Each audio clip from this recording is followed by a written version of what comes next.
Madam, स्वागत करा तुम्ही. मग आपण थोडंसं भाषांतर करू काय? या, हा, चालेल. करा करा. नमस्कार सगळ्यांना. सरांना पण माझा नमस्कार, सर्व विद्यार्थ्यांना नमस्कार. नमस्कार. नमस्कार. तर नमस्कार. आज सूर्य सिद्धांत हा केतूचा विषय घेणार आहे. हो. केतू हा ग्रह कसा सूर्य सिद्धांताप्रमाणे फळ देणार आहे त्याप्रमाणे सर शिकवणार आहेत. तर सर, मी तुम्हाला विनंती करते की हं. सुरुवात करावी तुम्ही. धन्यवाद मॅडम, धन्यवाद. पत्रिका सगळ्यांना मिळालेली आहे ना? पत्रिका सगळ्यांना हो मिळाली सर. आहे? हो सर, हो हो हो सर. सर. आता थोडंसं लक्ष केंद्रित करा. बघा, स्पेशली तुम्हाला एक आपण ज्याला हे म्हणतो ना, माहिती असणं आवश्यक आहे. कळलं का? तर आता हा गुरु जो आहे तो एक अंशाचा आहे. बघितलं तुम्ही? काही कला एक अंश, काही कला आहे. हो शिकण्यासारखं आहे हो. ना? होय. हो हो. आता हो हा सर. एक अंश समथिंग कलेला गुरु हा असा का आला? कारण तो वक्री झाला, बरोबर आहे? हम्म. नाही का? हा. आणि हो सर. सूर्य जर तुम्ही पाहिलं मॅडम, तर सूर्य कुठेशी आलेला आहे बघा? कोणत्या राशीमध्ये आहे सूर्य? सूर्य आहे. कुंभ राशीत आहे. धनुराशीत आहे. धनुराशी आणि कुंभेत. कर्क कुंभ राशीचा नाही सर, कुंभ राशीत आहे सूर्य. कुंभेत आहे, बरोबर कुंभेत. आहे. हा कुंभ राशीत आहे. पण त्या ह्याच्यामध्ये सूर्य आणि गुरुचा षडाष्टक योग आहे की नाही? होय. हो आहे. सर. हो. हो, होय. दुसरी षडाष्टक. दुसरी गोष्ट की आपला नियम काय आहे की सूर्य येण्याच्या अगोदर गुरु तिथे आतमध्ये त्या ठिकाणी असतो, एक राशांतर योगामध्ये. आपण ही चर्चा केली होती ना. ही कुंडली स्पेशली अभ्यास करण्यासारखी आहे, बरोबर आहे? हम्म. आपण मागे काय सांगितलं होतं की सूर्याशिवाय एखादा ग्रह पुढे राशांतर करू शकत नाही, बरोबर आहे? हम्म. लक्षात हो आहे सर. तुमच्या? हा. हो सर. आता जर तो राशांतर करून जर सूर्य एवढ्या लांब असेल, याचा अर्थ त्या ठिकाणी सूर्य हा साधारणतः आपण जर बघितलं, कर्क राशीपासून कुंभ रास हे किती अंतरावरती आहे? तर 8व्या अंतरावरती आहे हो का सर. 6व्या अंतरावरती आहे? आठ आठ आठ. कर्केपासून कुंभ 8वं. हा, 8वं आहे. म्हणजे हम्म. त्या ठिकाणी सूर्य आतमध्ये गुरुला तिथे विराजमान करून पुन्हा त्यानंतर गुरुला वक्री करून त्या ठिकाणी पुन्हा शनीच्या राशीमध्ये आलाय आणि गुरुच्या उच्च राशीमध्ये आहे. पण तो अगोदर डिग्री होऊन, म्हणजे तिथे तुम्हाला फलादेश देतेवेळी असा विचार केला पाहिजे की हा गुरु यदा कदाचित वक्री होऊन तो एक अंशापर्यंत येऊ शकतो. कळलं? मग 4च्या समोरची रास कुठली आहे? मकर आहे की नाही? कर्केच्या समोरची. हो होय. सर. त्याच्यानंतर म्हणजे ती 7वी झाली. कुंभ हो 8वी झाली की नाही? हो. होय. मग कधी कधी आपल्याला असं पाहायला मिळतं की त्या ठिकाणी गुरु कर्केला जरी असला तरी सुद्धा तो मिथुनेतून कर्केला गेला, हे तर निश्चित आहे की नाही? हम्म. बरोबर सर. हो. मग आता पुन्हा तो मिथुनेत येईल की नाही? हो, वक्री झाला तर येणार. येणार आहे ना. मग आता हो. समजा की एवढ्या अंतर कापून सुद्धा त्या विदिन 8 मंथ किंवा 6 मंथ, 8वा महिना असतो, 7वा महिना जो आहे तो मकरेला होतो आणि 8वा हं. महिना जो आहे तो कुंभेला होतो. म्हणजे 8 महिन्यानंतर गुरुचा जो पल्ला होता पुढे जाऊन मागे आणण्याचा, डिस्टन्स, त्या गुरुचं अंतर, हम्म. नाही का, ते मागे हम्म. आलं की नाही? मग आता हो सर. पुन्हा गुरु पुढे वाटचाल सुरू करेल आणि कर्क राशीला ओलांडतेवेळी गुरु आणि सूर्याची युती पुन्हा होणार आहे. आता ती युती पाहिल्यानंतर ही पत्रिका 1967 सालची आहे की नाही? हो सर. बरोबर आहे? 19. हो. 67 कोणत्या महिन्यातली आहे? मार्च. मार्च महिना आहे. बरोबर आहे. आता मार्च पासून जर तुम्ही 6 महिने पुढे गेले तर सप्टेंबर महिना हा त्या ठिकाणी जेव्हा रवी जाईल तर त्यावेळेला तो कुठल्या राशीत असेल? कन्या राशीमध्ये असेल रवी. ऑगस्ट महिन्यामध्ये सिंहेला असेल हो आणि जुलै हो. महिन्यामध्ये कर्केला असणार, बरोबर आहे? बरोबर आहे. आता जुलै महिन्यामध्ये जेव्हा तुम्ही ही कुंडली तपासाल 1967 साली, तर त्यावेळेला तुमच्याकडे जर कॉम्प्युटर असेल तर त्यावेळेला गुरु आणि रवीची युती असेल तर त्यावेळेला गुरु किती अंशावरती असेल तर त्यावेळेला तुम्हाला फरक जाणवेल. आता हे सांगण्याचं कारण काय हेच मला सांगतो की दुपारी एका व्यक्तीचं मी व्याख्यान ऐकलं तर त्यांनी असं सांगितलं की त्या ठिकाणी नवमाश वगैरे कुंडली ही काही नसते. आता मला सांगा याच्यामध्ये हा गुरु कर्केला कर्क नवमाश म्हणजे वर्गोत्तम झाला की नाही? हो सर. तोच जर पुढे असता तर तो वर्गोत्तम झाला असता का? नाही. नाही. मग आता त्या ठिकाणी पहिल्यांदा वर्गोत्तम होऊन दुसऱ्या परत प्रस्थान केल्यानंतर परत मागे आल्यानंतर त्याला वर्गोत्तम होण्याची संधी पुन्हा लाभली की नाही? हो. हो. मग तुम्हाला स्पष्ट ग्रह सांगण्याचं कारण काय? हा एक प्रकारचं ज्ञान आहे. तुमच्या समोर कुंडली आहे. आता जेव्हा कर्क राशीला गुरु जाईल त्यावेळेला तुम्हाला रवी जाईल त्यावेळेला 15 जुलैच्या नंतरची कुंडली त्याच वर्षी जर बघितली तर त्यावेळेला तुम्हाला गुरु आणि रवी याचं अंतर कसं असेल आणि किती डिग्री भोगला असेल गुरु ह्याबद्दलचा हा परिचय आहे. कोणाकडे आहे का उपलब्धता? चव्हाण मॅडम तुमच्याकडे आहे? हा सर, रवी गुरुची युती 7 ऑगस्टला होणार. हा 21 मग 7 अंशाचा ऑगस्ट. गुरु असेल, रवी 21 अंशाचा असेल. आणि गुरु किती आणि अंशाचा मॅडम? 21 दोघं 21 अंशाचे 7 म्हणजे ऑगस्टला. बरोबर ना, म्हणजे ऑगस्ट महिन्यामध्ये 7 ऑगस्टला, कारण का हो. कर्क राशी ही 7 ऑगस्टला आश्लेषा नक्षत्रामध्ये येते. बरोबर आहे नाही का? आणि 26 तारखेला याच महिन्यात मार्च मध्ये मार्गी होईल तो. हा, म्हणजे आपल्याला असं म्हणायचं आहे मॅडम की जेव्हा आपण एखादी पत्रिका पाहणार आहोत आता गुरु 1 अंशाचा तुम्हाला दिसतोय की नाही हे नक्की होय. बरोबर आहे की नाही? ज्या वेळेला सूर्य मागून मागून पुढे जाईल तसा तसा गुरुचं अंतर त्या राशीतलं वाढेल की नाही? हो सर. अंतर म्हणजे डिग्री, अंतर म्हणजे डिग्री हो सर. वाढेल की नाही?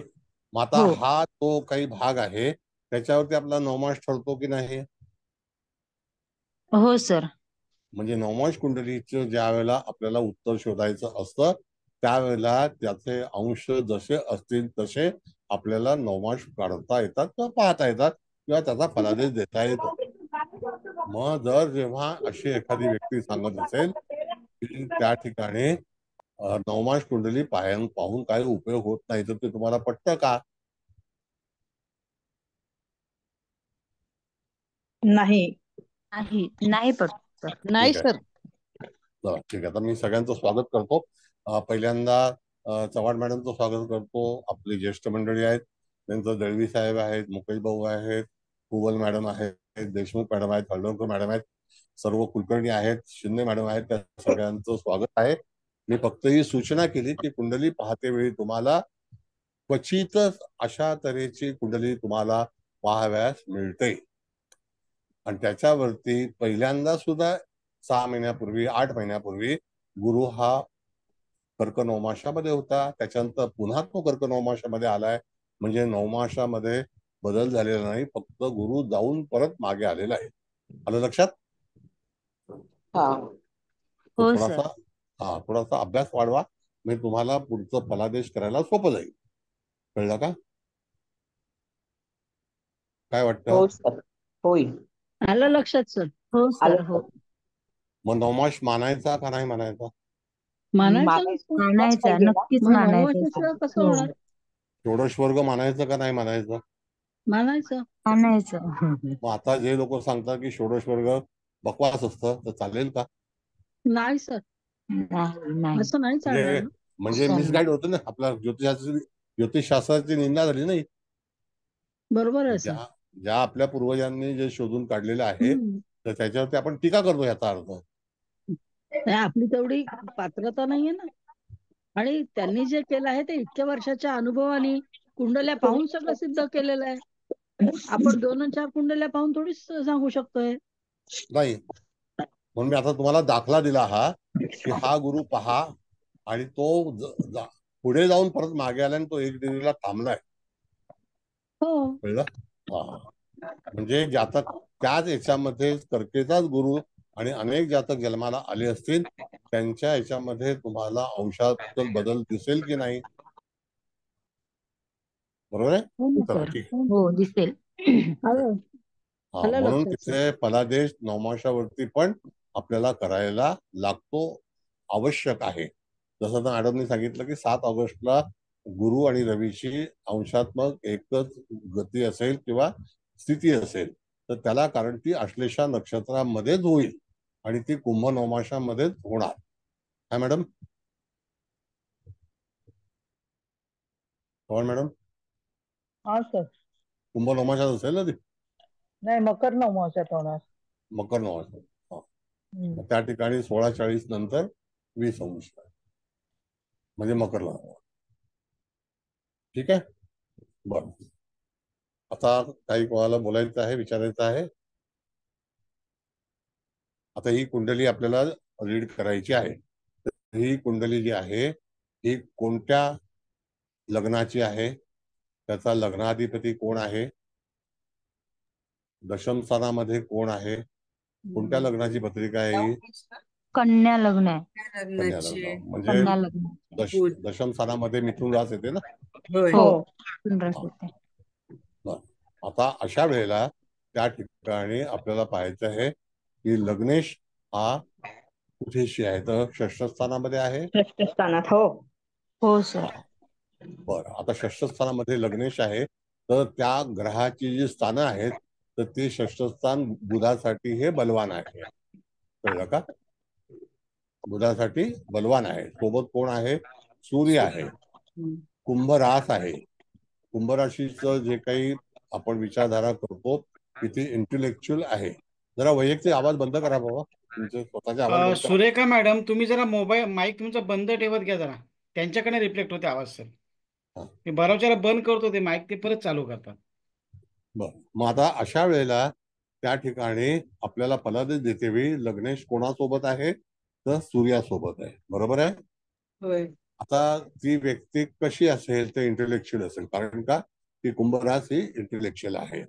त्यामध्ये राशी जी आहे ती धनु आहे का? बघा, राशी धनु हो आहे. सर.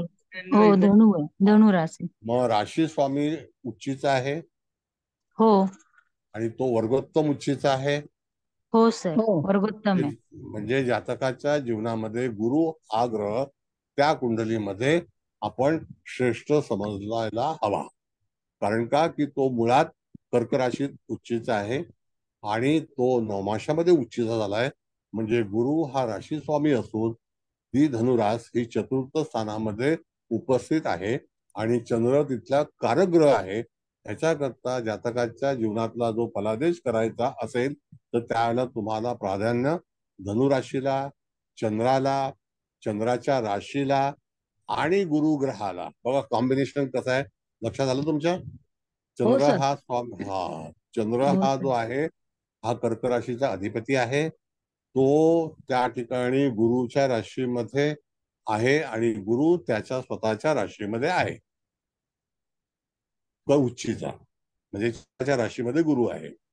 मग फलित करते वेळी तुम्हाला साधारणतः असा विचार केला पाहिजे की जातकाची राशी ही धनु आहे, रास त्याची धनु आहे, त्याच्यामध्ये चंद्र आहे आणि त्या राशीचा स्वामी चंद्राच्या राशीमध्ये उच्चीचा आहे आणि तो वर्गोत्तम पण नवमाशामध्ये झालेला आहे.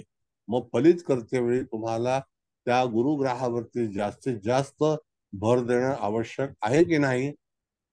हो सर. हो बरोबर सर. आहे ना?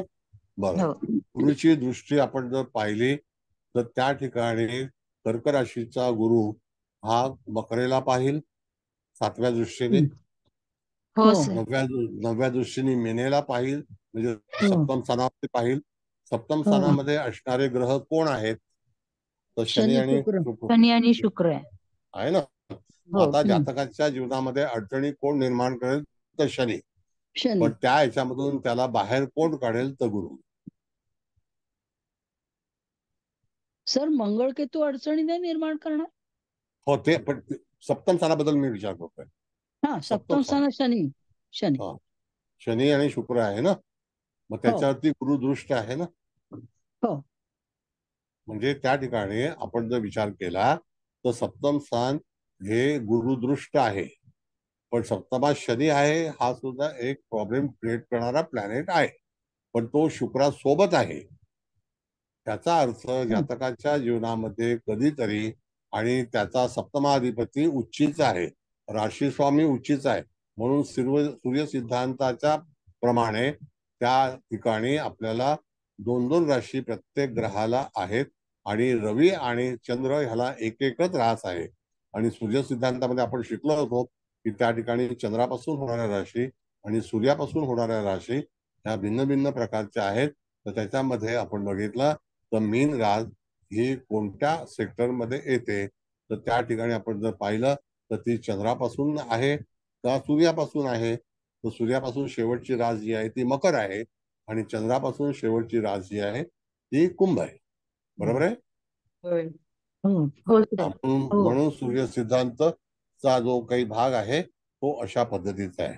आता विचार करा की सूर्य सिद्धांत आहे, जेमिनी आहे, किंवा इत्यादी आपण जी काही शास्त्र शिकतो तर ती काही माझी स्वतःची नाही आहेत. ती आपल्या पूर्व आचार्यांनी जी काही निर्माण केलेली आहेत त्याच्यावरती त्यांनी ते संस्कृतमध्ये सगळं लिहिलेलं आहे, आणि त्या ह्याच्यावरती त्याचा फलादेश कसा करायचा ह्याची मांडणी आपण स्वतः केलेली नाही तर पूर्व आचार्यांनी केलेली आहे. मग त्याच्यावरती आपण टीका करणं हे योग्य आहे का? नाही ना. नाही, नाही सर. अयोग्य. नाही सर. Yes. म्हणून म्हणजेच काय की ज्योतिष शिकतेवेळी किंवा शिकण्याच्या वेळेला तुम्हाला अशा गोष्टींचा विचार करणं अत्यंत आवश्यक आहे. बरं, आता त्यातून आपल्याला आजचं केतूचं भ्रमण पाहायचं आहे. तर आज जो केतूचं भ्रमण आहे ते सप्तम स्थानातून चालू आहे का गोचरीने, कन्या का लग्न राशीत. स्थानातून आहे? हा, म्हणजे कन्या लग्न स्थानातून, लग्नातून आहे सर. लग्नातून चाललाय. हा, लग्नातून. म्हणजे त्या ठिकाणी गोचरीचा ग्रह आणि लग्न बिंदू, आता हा लग्न बिंदू किती अंशाचा आहे? 15 अंशाचा.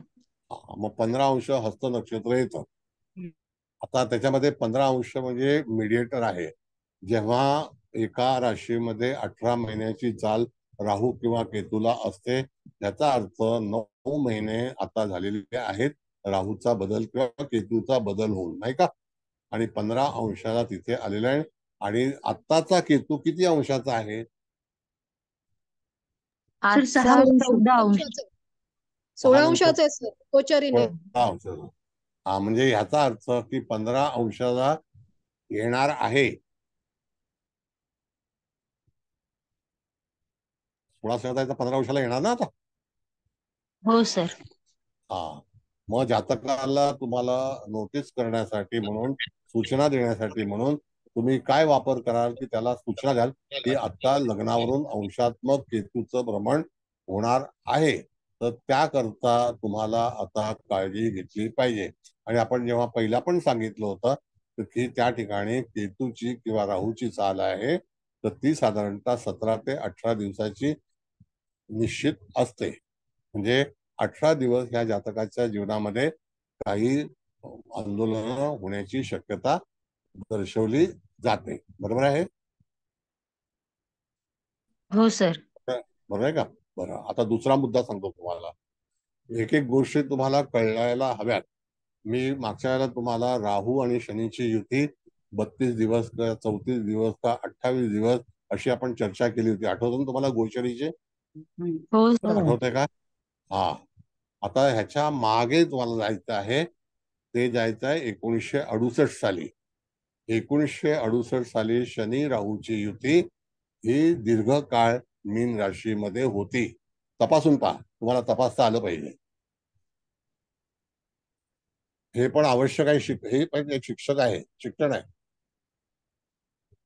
काय वाटतं बघा तुम्ही, 1968 साली जा, नोव्हेंबर महिन्यामध्ये शनी राहूची युती होती, आणि ती युती जी आहे ती मीन राशीमध्ये होती. बरोबर आहे. मार्च मध्ये होती. हा मॅडम, मार्च मध्ये. हा म्हणजे युती होती ना तिथे. हो हो. शनी राहूची युती ही नोव्हेंबर महिन्यामध्ये पण होती मीन राशीला, आणि मार्च महिन्यामध्ये पण होती. म्हणजे त्या ठिकाणी दीर्घकाळ ही युती चालली ना शनी बरोबर.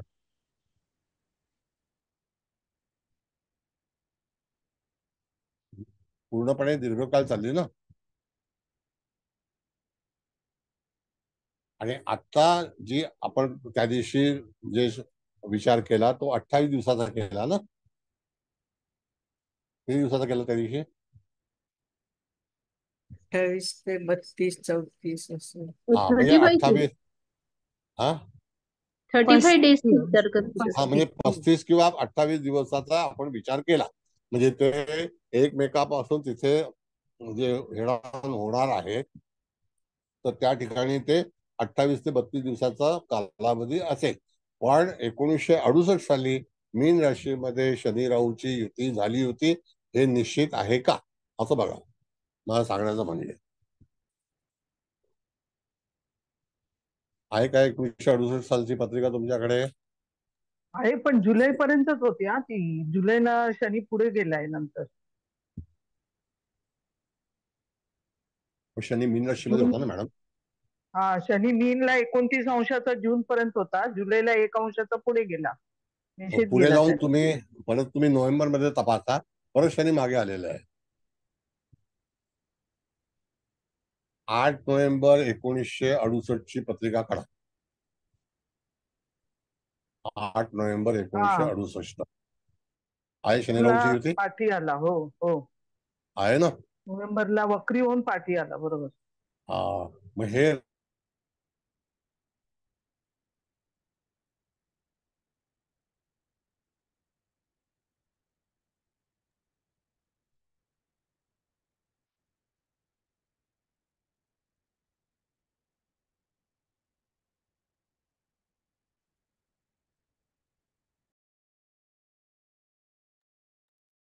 सर तुमचा आवाज नाही येत आहे. मला वाटलं माझाच आवाज झाला की मला काय. पण असं वाटलं. सरांचं नेटवर्क गेलं बहुतेक सरांचाच मॅडम. आवाज हे झाला. नाही, सरांचा आवाज नाही येत आहे. आहेत पण अजून गेले नाहीत बाहेर. हँग झालं सर. काय ते?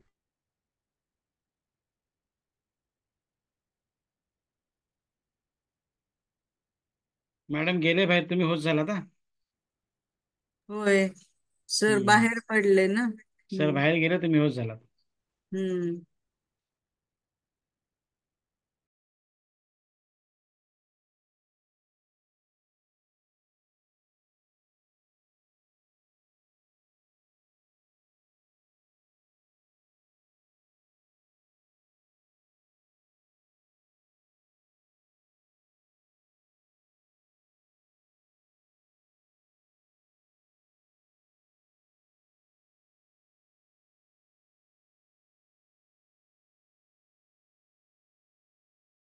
आले सर.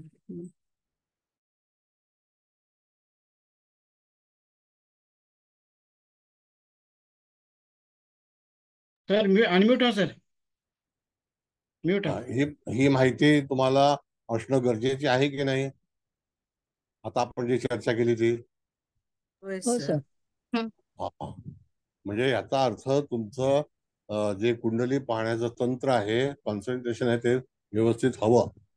अदरवाईज तुम्हाला मागची भूमिका पुढची भूमिका ही कळणार नाही. आलं लक्षात? हो सर. हो सर. फाईन. बरं, आता इथे ही कुंडली आणखी काय काय तऱ्हेच्या भानगडी निर्माण करेल बघा. पहिला राशी स्वामी चांगला आहे, सप्तम स्थान हो. पूर्ण सुरक्षित आहे, त्याच्यावरती गुरुची दृष्टी आहे. पण त्यामध्ये त्या ठिकाणी आज आपला विषय केतूचा आहे. तर केतू जेव्हा जेव्हा आता तिथे केतू तुम्हाला कुठे सापडेल, तर कन्या राशीमध्ये आहे. आता 16 अंशाचा गोचर आहे, म्हणजे थोड्या दिवसांनी 15 अंशाला येणार आहे. हे तर नक्की ना? हो सर.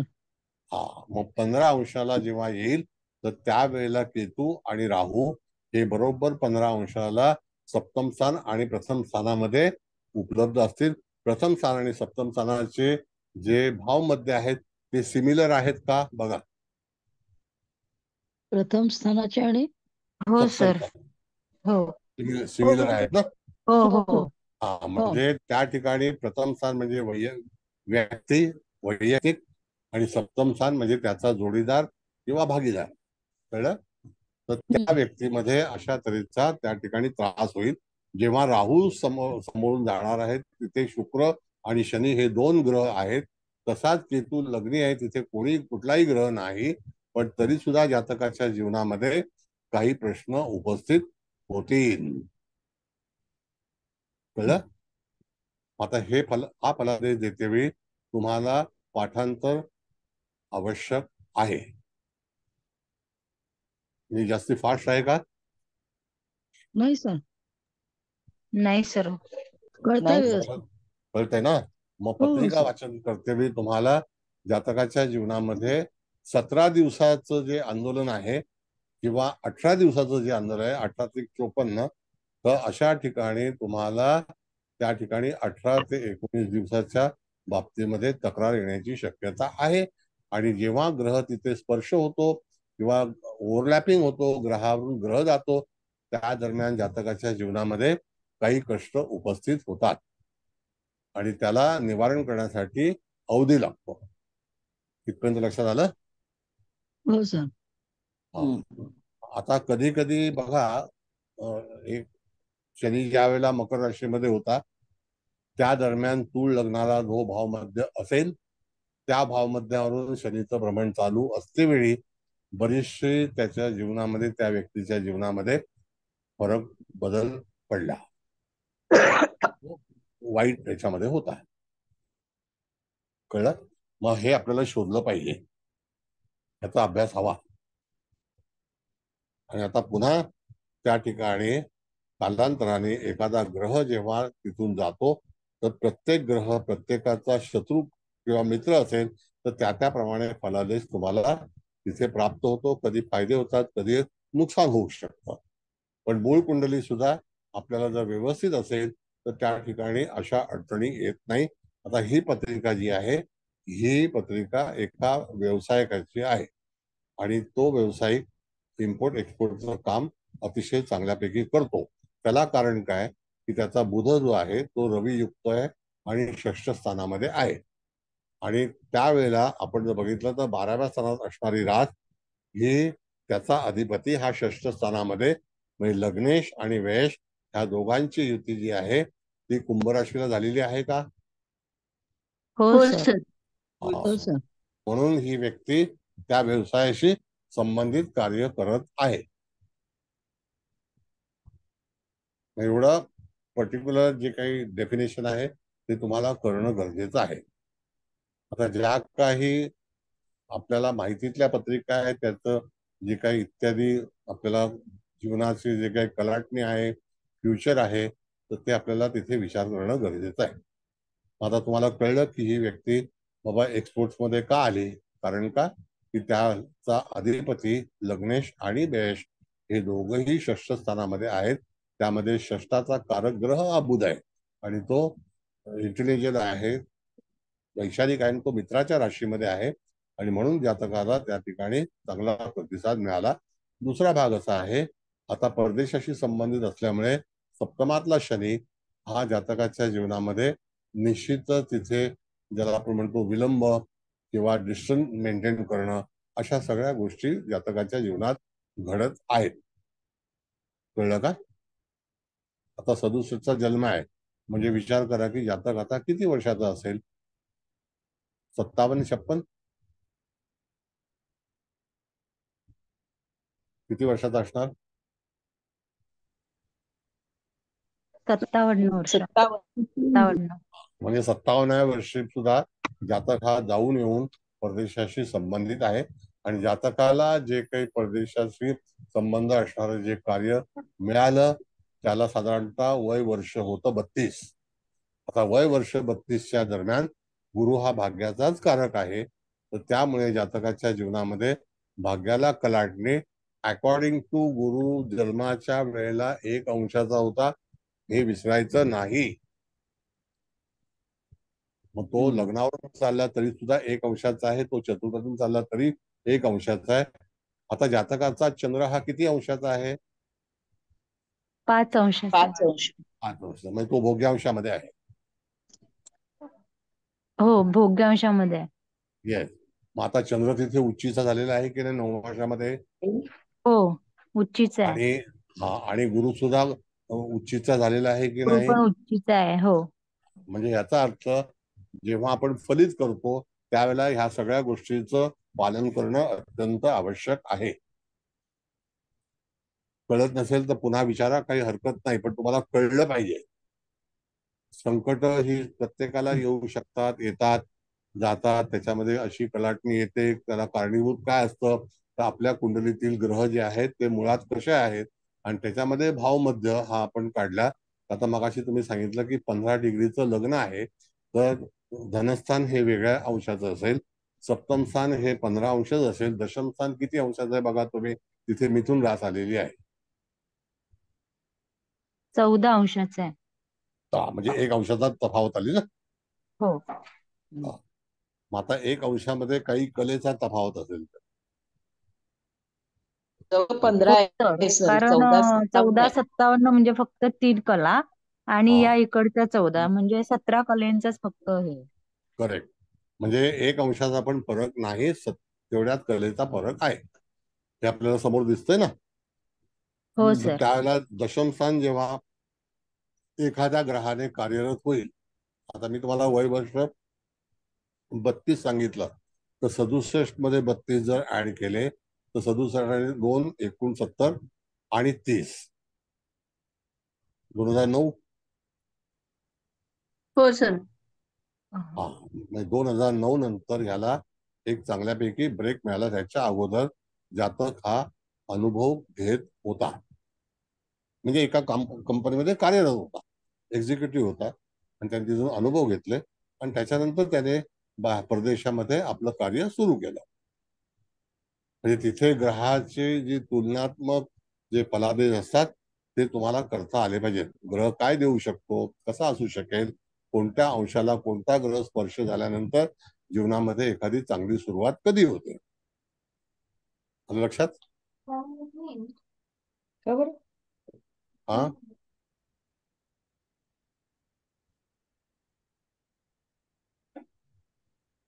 बोला.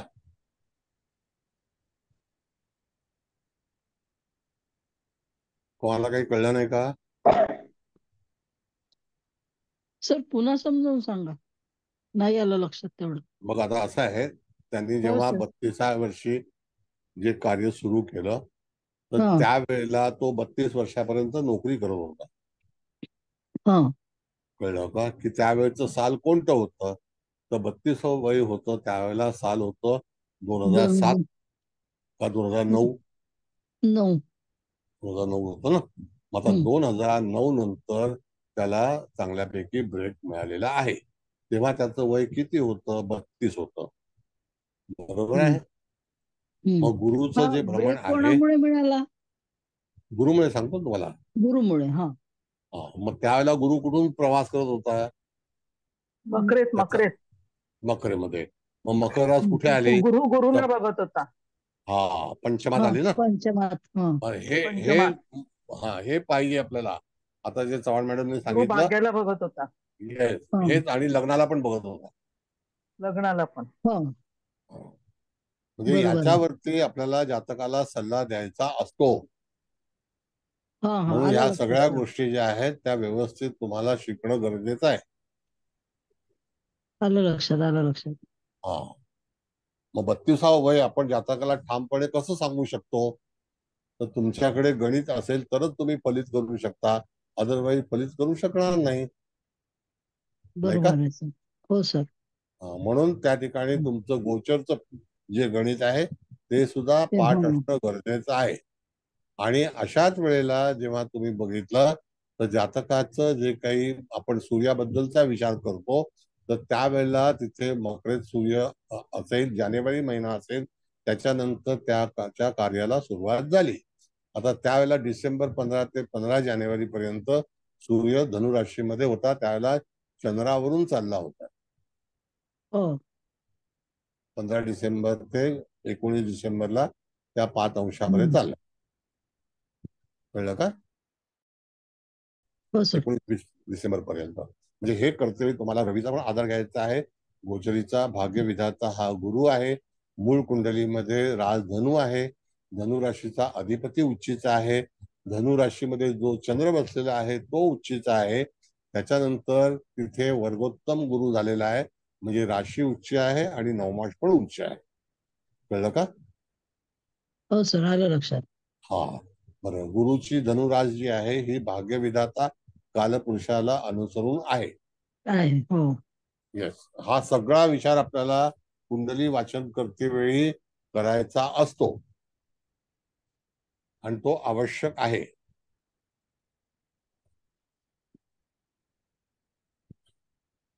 आलं लक्षात सर. गुड. आता मला सांगा मॅडम की आता एवढी शास्त्र आपल्याकडे आहेत. जसं नाडी आहे, भृगुनंदी नाडी आहे, इत्यादी नाडी कुंडली आहे, सूर्य सिद्धांत आहे, विधिलिखित आहे, त्याच्यानंतर आपण जैमिनी शिकलो, कृष्णमूर्ती पद्धती आहे. हे सगळं काही ना काहीतरी ज्योतिषचा भाग आहे ना. हो, मग हा शिकणं गरजेचं आहे का गरजेचं नाही? गरजेचं आहे सर. प्रत्येक Yes. अँगलने वेगवेगळा विचार करता येतो आपल्याला. बरोबर आहे. फार गरजेचं आहे. मग आता इथे जर समजा एखाद्या व्यक्तीला सांगत असेल की कशाला काय शिकून करणार आहे, तर ते योग्य आहे का? नाही, नाही. नाही. खच्चीकरण करणं झालं असं करणं म्हणजे. नक्की. आता अशा वेळेला मॅडम काय माहितीये का की तुम्हाला मी सांगतो, आपल्याला गेल्या वेळेला ISOचं सर्टिफिकेटचं आपण चर्चा केली होती. माहितीये तुम्हाला, सांगितलं होतं की मी नसेल सर त्यावेळेला, मी नाही परगावी होता. होते. तुमच्याशी चर्चा केली मी की ISO सर्टिफिकेट डुप्लिकेट कसं असतं. हं. आठवतंय तुम्हाला? नाही आठवत आहे. ISO सर्टिफाईड म्हणून एक हल्ली जाहिरात येते, माहितीये, हे तर माहितीये तुम्हाला? ISO हो. सर्टिफाईड. हा हो हो हो. हा त्याची किंमत 25,000 रुपये आहे असं बापरे. विक्रेता सांगतो. नाही, असं विक्रेता सांगतो. हो का? आणि मग आपण त्याच्याकडे दुर्लक्ष केल्यानंतर तो विक्रेता 1,000 रुपयात द्यायला तयार आहे. म्हणजे 24,000 बापरे, रुपये डिस्काउंट. याचे रॅकेट आहे म्हणजे. भरपूर मोठं आहे. मग त्याला मी सांगितलं की तुला कोणी दिलं हे सांग पहिला, हे गव्हर्नमेंट रजिस्टर्ड आहे का? तर नाही. हम्म. म्हणजे असे 100 लोकांकडून 1,000 रुपये आले तर 1 लाख रुपये झाले, किंवा हो. 100 लोकांकडून 20,000 रुपये आले तर 20 लाख रुपये झाले. बापरे, कोणावर म्हणून विश्वास तिला ठेवावा? मला तेच म्हणायचं आहे, कोणावर विश्वास ठेवू नका. हे त्याने स्वतः छापलेलं आहे आणि तो स्वतः विकतो आणि मार्केटिंग करतात. कळलं? बी पण सर हे केअरफुल. पकडल्या नाही जात मग. त्याला काय ह्याचा आधार नाहीये ना, त्याला आधार नाहीये. तुम्हाला कठीण आहे मग. तुमच्या नावाची हार्ड कॉपी पाठवत नाही.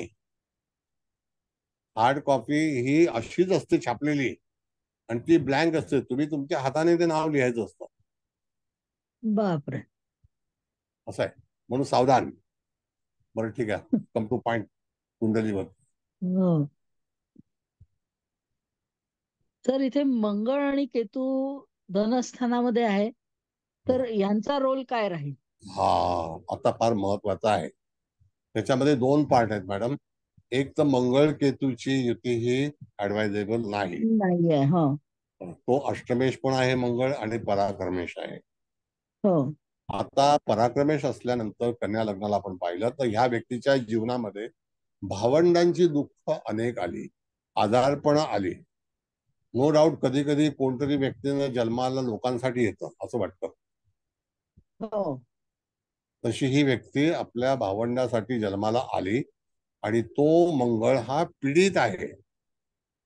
हो.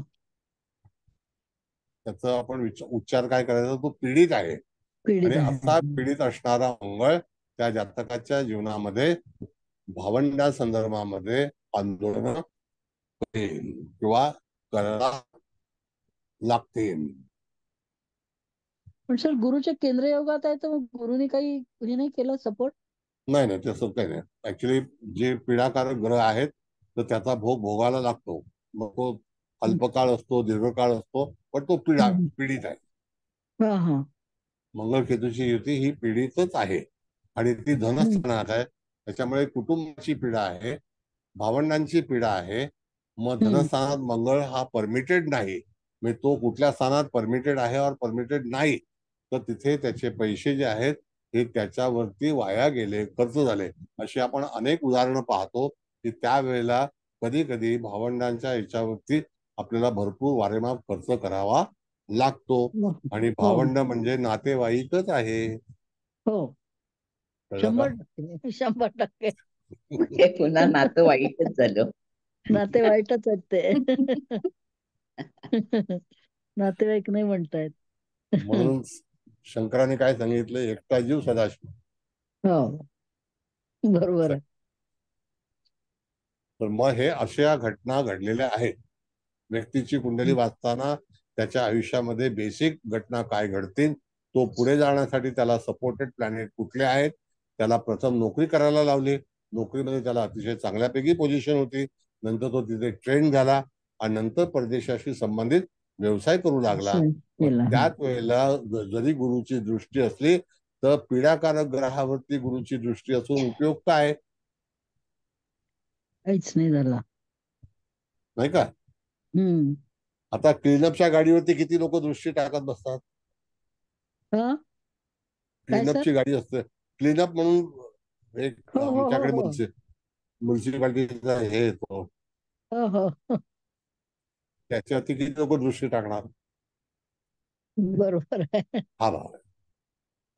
कळलं? तसं आहे ते. तर हे असे त्रास जातकाच्या जीवनामध्ये होत असतात आणि ते हम्म. पैसे वाया गेले. हम्म. मग त्यामध्ये सर केतू, हा बोला. चंद्र एकटा आहे, केंद्रुम योगात आहे ना? केमुंद्र योग आहे. हा, तर त्याचं काय फळ? Yes. हो, त्याचं पण म्हणजे ह्या व्यक्तीच्या जीवनामध्ये आई आणि जोडीदार पत्नी याला म्हणजे दूरवर ठेवून परदेशात जावं लागलं आणि आईने पण भरपूर कष्ट घेतले, पण तरी सुद्धा तो जातक उच्च शिक्षित आणि आईची हे करतो, त्याला आपण म्हणतो सेवा करतो. पण केमुंद्र योगाचा फरक आहे. पण तो चंद्र स्थानबली आहे, लक्षात घ्या. ज्या स्थानाचा अधिपती हा उच्चीचा आहे. हो हो सर, आलं लक्षात.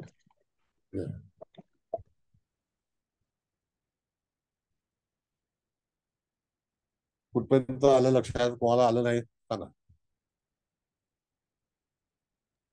सर मी विचारू का? सर बोला. हा, नमस्ते सर. नमस्ते. तर तुम्ही जेव्हा सांगता की तूळ लग्न आपण जेव्हा विचार करतो तर तेव्हा 7-1 हा इक्वेटरला धरून तो ऍक्सिस कन्सिडर करतो. आता इथे तर हो. कन्या लग्न आहे. आणि जर तसा इक्वेटरच्या पॉईंट ऑफ व्ह्यूने विचार केला तर धनस्थान आणि अष्टमस्थान म्हणजे कुटुंबस्थान आणि हे अष्टमस्थान असं आलंय. तर मग त्या केसमध्ये इथे हा जो मंगळ केतू आहे, जसा मगाशी एक पॉईंट होता त्याचप्रमाणे इक्वेटरच्या या ऍक्सिसला हा मंगळ केतूचं हे आलंय, तर त्याचा देखील परिणाम ह्या व्यक्तीच्या आयुष्यात दिसतोय नक्कीच. ना सर? हो नक्की. बघा, आता मी तुम्हाला मागे सुद्धा सांगितलं होतं की ज्या लोकांच्या तूळ राशीमध्ये जे ग्रह असतील तर ते क्रांतिकारक ठरतात. आणि स्पेशली आपण जेव्हा मी उदाहरणं दिली होती महात्मा गांधींचं आणि हिटलरचं उदाहरण दिलं होतं, अनेक लोक जे मंगळाच्या तूळ राशीच्या मंगळाशी असतात किंवा पापग्रहाशी संबंधित असतात, तर तूळ रास मुख्यतः इक्वेटरची आहे. हे आपल्याला केव्हा कळलं, आता तुम्ही माझ्याकडे शिकतात तेव्हा कळलं, बरोबर आहे की नाही? हो सर, तुमच्यामुळेच कळालं सर ते. विषुववृत्ताच्या जवळ असणारी जी रास आहे आणि ती दक्षिणेची आहे आणि त्या ह्याच्यातून मेषेची जी आहे ती पूर्वेची आहे, उत्तरेची आहे. कळलं? मग आता अशा वेळेला ते ग्रह आपल्या जीवनामध्ये निश्चितच क्रांती करतात. आणि वेदनीय ज्योतिषमध्ये सुद्धा जेव्हा काही लोक लिहितात किंवा फलादेश सांगतात तर त्याला सुद्धा अकॉर्डिंग टू इक्वेटरच त्याचे फलादेश असतात. जसं आता सूर्याचं उत्तरायण झाल्यानंतर दक्षिणायन सुरू होईल की नाही? हो सर. चव्हाण मॅडम, आता दक्षिणायन सुरू होईल ना? हो सर. हा, मग आता दक्षिणायन सुरू असताना थोडा काळ थांबेल आणि मग परत रेट्रोगेट होणार, म्हणजे त्या ठिकाणी मकरेला जाणार. त्यावेळेला बघा तुम्ही तिथे फलादेश कसा घडतो. म्हणून 1 4 7 10. हा बोला. 20 जूनलाच दक्षिणायन सुरू झालं सर. हा, मग त्यावेळेला त्या ठिकाणी जेव्हा हे होतं तर 1 4 7 10 राशी ह्या चर का म्हटलेल्या आहेत, त्याला कारण पण तशीच आहेत. येस मकर वृत्तांत आणि हा, कर्क वृत्तांत. कर्क वृत्तांत. हा. आणि मग आता हा जर विषय आला तुम्हाला, गाळलेले शब्द भरा, हम्म. तर हे माहिती पाहिजे. Yes sir, thank you sir. Thank you. आलं लक्षात सर.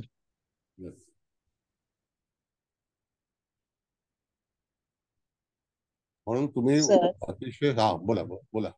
आता या म्हणजे आता आपण मंगळ आणि केतूचं जसं बघितलं की भावंडांची दुःख आहेत किंवा जास्त पैसा त्यांच्यावर वाया जाणं, हे सगळे दोष केतूमुळे आलेले आहेत, केतू मंगळ युतीमुळे. तसं आता सप्तमात शनी आलेला आहे. सप्तमात शनी आलेला आहे. या शनीने त्याला वैवाहिक जीवनाच्या बाबतीत कोणत्या कालावधीमध्ये दुःख दिलं असेल? नाही, आता कुठली गोष्ट जेव्हा होते त्यावेळेला एखादी घटना घडते, म्हणजे विवाह झाल्यानंतरच ह्या घटना होतील. आता त्या दरम्यान जेव्हा आपण जर स्थिती बघितली तर एखाद्या जातकाला भविष्य सांगते वेळी तुझ्या जीवनामध्ये वैवाहिक जीवनात कधी ना कधीतरी प्रश्न उपस्थित होतील. आता त्यावेळेला जेव्हा तिथून एखादा ग्रह, राहू केतू शनी, शनी हा 30 वर्षानंतर जाणार आहे. हो हो तो पुढे गेल्यानंतर मेषेला शनी असताना 32व्या वर्षी त्याला करिअरला सुरुवात झाली. त्या ठिकाणी राहू सुद्धा आहे आणि गोचरीचा शनी सुद्धा होता. हा, पण तेव्हा कळलं? गुरु आहे ना पंचमात. हा, मग गुरु पंचमात आहे. मग मी हा काय सांगितलं की गुरु हा गुरुचाच पार्ट आहे ना. हा म्हणजे जरी संकटे आली, हा संकट आली तरी सुद्धा त्या ठिकाणी बचावाला एखादी व्यक्ती आहे का, तो गुरु आहे. गुरु आहे. हा. हा, पण अच्छा. तुम्ही असा प्रश्न केलाय मॅडम की हा त्याला 30व्या वर्षी हा लग्न झाल्यानंतर त्रास होणार, म्हणजे होणार. बरं, दुसरी गोष्ट आणखी आपण शिकलो होतो वैवाहिक जीवनाच्या बाबतीमध्ये, शनी किंवा गुरु हे दृष्टीने जातकाचा विवाह होतो, नाही का? होय होय सर. हा, मग आता त्या दरम्यान याचा विवाह सुद्धा त्या दरम्यान झालेला आहे. हम्म. आणि तुम्ही अनेकांची जीवन तपासून पहा, जेव्हा लग्नावरून किंवा तिथून सप्तमातून जेव्हा विवाह ठरला जातो किंवा होतो, त्यावेळेला जातकाच्या जीवनामध्ये आंदोलनं त्या दरम्यान सुरू होण्याची शक्यता असते. तुम्ही अवश्य पहा, अनेक कुंडल्या पहा, लग्न झाल्यानंतर दुसरं आयुष्य सुरू होतं आणि नेहमी तिथूनच कटकटीला सुरुवात होते. अच्छा. हा, कारण ज्यांच्यापासून विवाह होतात आणि ते तिथून बाहेर निघाले की कटकटीला सुरुवात होते. हा, हो सर, बरोबर आहे. बरोबर आहे. Yes.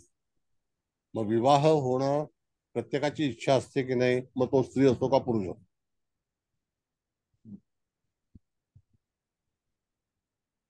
आलं लक्षात? हो सर, कळलं आणि सर. हो सर. त्याच्यानंतर प्रॉब्लेम सुरू झाले. मग आता आपल्याला बघायचं आहे की ह्या गोचरीच्या याच्यामध्ये तुम्हाला भावमध्य ह्याचं ऑपरेशन कळलं पाहिजे. ते जर कळलं नाही तर तुम्हाला तिथे भावामध्ये ग्रह नसेल तरी सुद्धा त्या भावाला यदा कदाचित एखादा ग्रह फलित देईल किंवा एखादा ग्रह फलित देणार नाही. तर त्या सगळ्या भावातून जेव्हा सूर्य हा प्रत्येक वर्षातून एकदा तरी जाणार आहे आणि त्या भावाचा जो भाव मध्य असेल त्याला त्या ठिकाणी त्या तारखेला स्पर्श करेल, याचं पूर्णपणे तुम्हाला ज्ञान असणं अत्यंत गरजेचं आहे. कारण तो भाव किती अंशाचा आहे त्याची डेव्हलपमेंट काय. आता इथे आपण दशम भाव पाहिला तर 14 अंशाचा आहे. म्हणजे 14 अंशाला मिथुन राशीमध्ये जेव्हा ग्रह येतो तर त्यावेळेला 14 अंशाला मिथुन राशीमध्ये आर्द्रा नक्षत्र असतं. आर्द्रा नक्षत्रामध्ये जेव्हा सूर्य येतो तर त्यावेळेला तारीख कोणती असेल तर साधारणतः 22 तारखेच्या जून महिन्याची तारीख ती आद्रा नक्षत्रामध्ये असते. आणि त्या दिवशी 21 तारखेला दिवस मोठा असतो. माहिती ना तुम्हाला, 12 दिवस असतो ना आपल्या भारतामध्ये. हो सर, बरोबर आहे. बरोबर आहे ना. मग आता हो सर. तिथे दशम स्थानाचा विचार केला तर त्या हम्म. ठिकाणी लगेच मला तारीख काढता आली पाहिजे. आता जर समजा तुम्हाला प्रश्नपत्रिका लिहायला आली की 21 जूनला दिवस हा 12 तासाचा का असतो, तर त्याला तुम्हाला आता हे उत्तर समजलं की नाही. आद्रा नक्षत्रामध्ये सूर्य जेव्हा जातो त्यावेळेला तो दिवस मोठा असतो आणि तो 21 तारखेलाच असतो. बरोबर आहे सर. थँक्यू ही सर. ही सगळी इन्फॉर्मेशन आहे. ज्योतिष शिकणं हे सुद्धा एक इन्फॉर्मेशन कलेक्ट करणं आहे. हो सर, जर बरोबर आहे. तुमच्यापाशी इन्फॉर्मेशन नसेल तर तुम्ही ज्योतिष कसं कथन करणार? हे आवश्यक बरोबर आहे. गोष्टी घ्या. हम्म. ह्या शिकणं गरजेचं आहे. दिस इज ऑल टेक्निकल प्रोसेस आहे. बर, आता आपल्याला परत सांगतो की जेव्हा जेव्हा सूर्याचं भ्रमण प्रत्येक भावातून होईल तेव्हा भावमध्ये आपल्याला काय मिळालाय तो जन्माच्या स्थितीवरती अवलंबून आहे. जन्म कोणत्या वेळेला झाला, कोणत्या लग्नात झाला आणि त्याचे अंश काय होते त्याच्यावरून भावमध्ये हा ठरवला जातो. तर त्या दरम्यान जेव्हा गोचरीचा ग्रह सूर्य हा प्रत्येक महिन्यातून त्या ठिकाणी प्रवास करणार आहे की नाही? हो हो हो सर. हो सर. सर. हा, मग त्यावेळेला तुम्हाला असा फलादेश द्यायचा असतो. मग आता कुठल्या याच्यामधला भाव आपल्याला भावमध्य करायचा असेल तर समजा पराक्रम स्थानाचा आहे, त्याच्यामध्ये भावमध्य बदललेला आहे का बघा. तृतीय स्थानातला तूळ राशीतला नाही बदलला. वृश्चिकातला 15च आहे. 15 15. आहे. बघा हो. 15 आहे. मग तिथे मॅडम अनुराधा नक्षत्र आहे, कळलं का? 16:40 ज्येष्ठा सुरू होतं. अनुराधा नक्षत्राचं चतुर्थ चरण हे 15 अंशाला आहे. मग त्यावेळेला तिथे सूर्य हा कधी येईल याचा विचार करायचा असतो. मग 15 नोव्हेंबर अधिक 15 दिवस म्हणजे साधारणतः 2 डिसेंबरच्या दरम्यान त्या ठिकाणी सूर्य हा वृश्चिक राशीमध्ये त्या बिंदूला तिथे प्रवास करेल की नाही बघा. हो 2 सर. डिसेंबर बरोबर आहे. हो हो. 2 डिसेंबरची तारीख. हम्म. मग असं चुटकीसारखं तुम्हाला उत्तर देता आलं पाहिजे.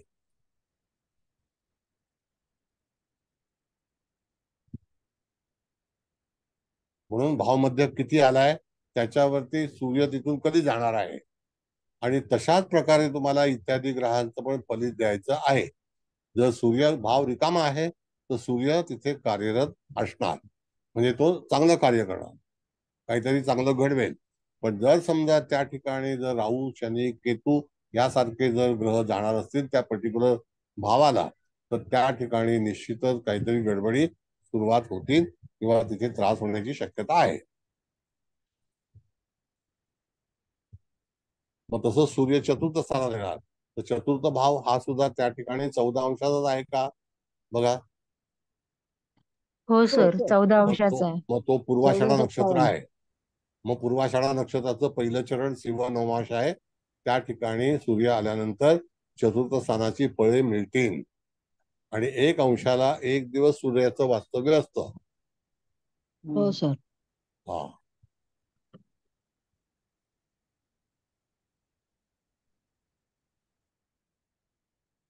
आणि नवमाशामध्ये बघितलं तर 3 दिवस 8 तास. पाठांतर पाहिजे.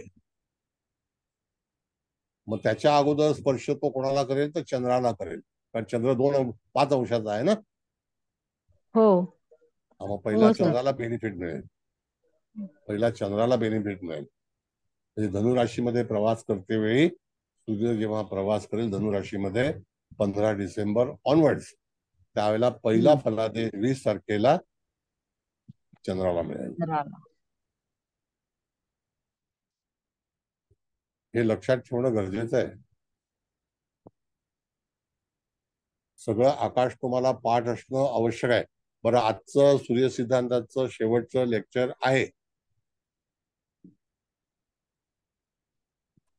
आता जे काही विचारायचं आहे ते विचारून घ्या.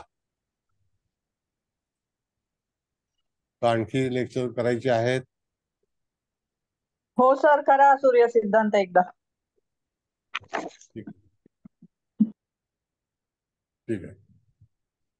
पण माझा ग्रह आपण केतू हा आपण शिकलेलो आहोत. आता आजचा विचार केतू बद्दलचा आहे.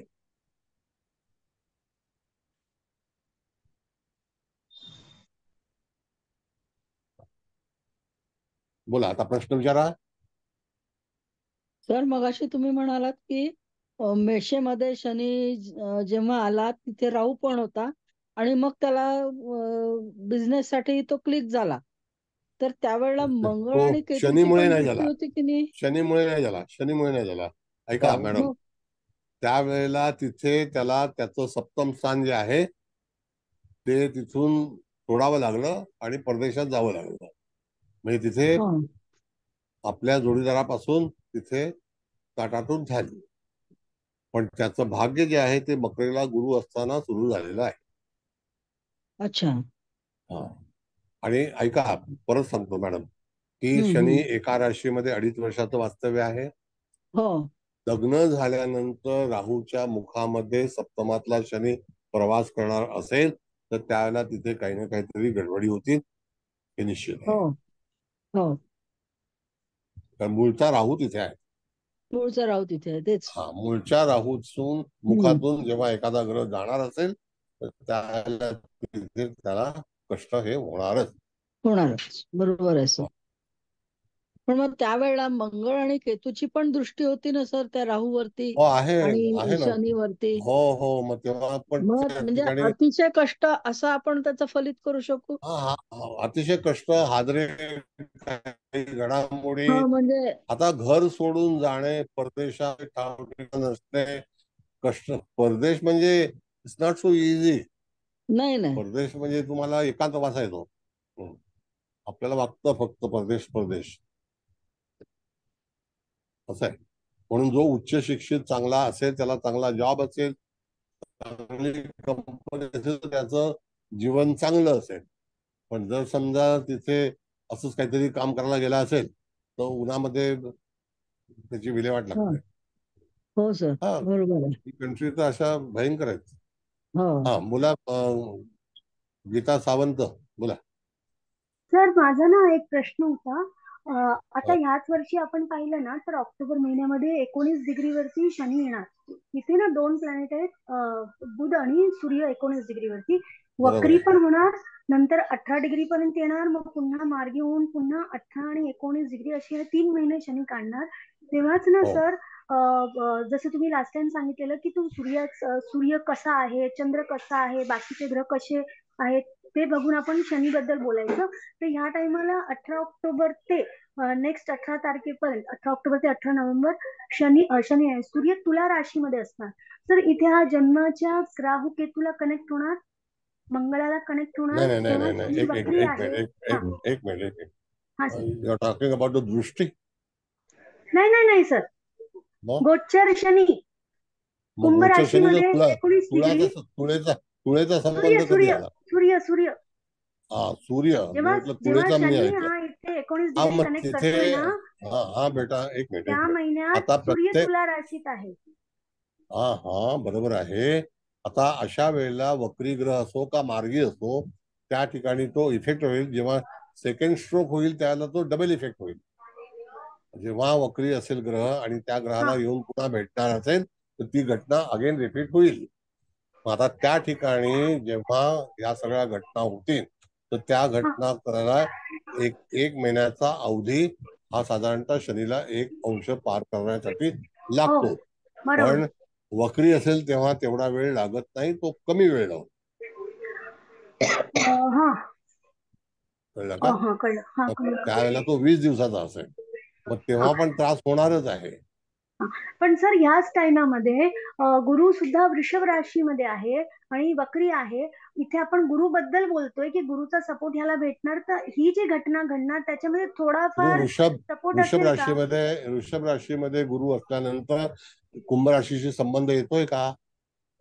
नाही सर, 90 डिग्री होणार ना, आणि नाही वक्री पण येणार, होणार, तो नाहीच येणार ना संबंध, नाही येणार आहे. तो नाहीच येणार. पण लग्नावरती सर दृष्टी टाकेल हा लग्नावरती दृष्टी टाकतो, हा बरोबर बरोबर. आणि तो पंचमात लग्न, दृष्टी हा तर तो लग्नाला सपोर्ट पराक्रमात. नाही का करणार थोडा बहुत? तर तो थोडासा लग्नाला सपोर्ट नाही का करणार, म्हणजे जे लग्नाला घटना, सपोर्ट, मी काय म्हटलं, लग्नाला सपोर्ट करेल, षष्ठस्थानाला सपोर्टेड हा नाही. सर, हा हा हा, ओके, असं. कळलं? डबल, ओके, हा कळलं कळलं, थँक्यू थँक्यू सर. ओके, बर. आता हे असं आहे, आता इथपर्यंत तुम्हाला आणलेले. आता तुमचे विचार काय, तुम्हाला काय वाटतंय, फार महत्वाचा भाग आहे. तर तुम्ही जर तुमचं शिक्षण नाही घेतलं तर पुढे जाऊन मी काय फक्त शिकवणार, तुम्हाला पण शिकलं पाहिजे ना. आणि तुमच्या बोलण्यामुळे इतर लोकांना शिक्षण मिळतं, हे पण तेवढंच आहे. तर आता इथे शुक्र उच्चीचा येईल ना सप्तम स्थानात. किती दिवस राहील मॅडम? हा ते आहे म्हणा. आणि वय काय आहे? वय म्हणजे तो कन्सिडर केलंच उच्चीचा पाहिजे असूनही तुम्हाला. काही हे नाहीये. हा, तो त्या ठराविक वेळेला शुक्र हा हॅपीनेस आहे, हो, एखादा आनंद देऊन जाईल, कधी करमणूक करेल. शुक्र हा करमणुकीचा कारक आहे, शुक्र हा नवीन फ्रेंडशिपचा कारक आहे. पण काय एज, बोलली राजू? केंद्र आवाज योगात आहे आवाज ना. आवाज ओके भाऊ. सर होय सर, ते हा. गीता मॅडमचाच आवाज होता. हा, तर त्या ठिकाणी शुक्र हा काय करेल, तर त्याचा तुम्हाला विचार केला पाहिजे की शुक्र काय देऊ शकतो, तेच देणार. चंद्र आणि शुक्राचा सर केंद्र योग आहे, आणि चंद्र नवमांशामध्ये उच्चीचा आलेला आहे, तर मग ह्याचा इफेक्ट काय मिळेल? तो सांगितलं ना मगाशी मॅडम मी, चंद्र हा राशी स्वामी गुरु उच्चीचा आहे, चंद्र हो. ज्या राशीत आहे तो उच्चीचा आहे, नवमाशामध्ये उच्चीचा आहे, तर फलादेश चांगलाच मिळणार. एक चांगलाच साधी मिळेल. गोष्ट आहे की that is called the living room, वास्तव्य मध्ये हो अतिशय छान वास्तव्य आहे. गुरुची हो रास कन्या लग्नाच्या व्यक्तीला विचारून पहा. ज्यांचं कन्या लग्न असेल, ज्यांचं कन्या रास असेल, त्यांना निश्चितच चतुर्थ स्थानाचा इफेक्ट हा अतिशय चांगल्यापैकी मिळतो. हो सर, बरोबर आहे, पाहिल्या अशा कन्या, पत्रिका. हो.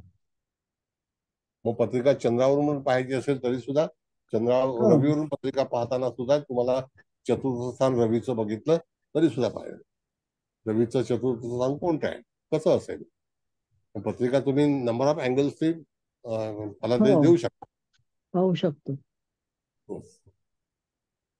मग अशा सर, तऱ्हेचं. हा, बोला बोला बोला. सर, रवी भ्रमण जेव्हा प्रत्येक वेळेस होतं स्थानांमधून, तर त्याचा परिणाम म्हणजे इव्हेंट घडतोच का?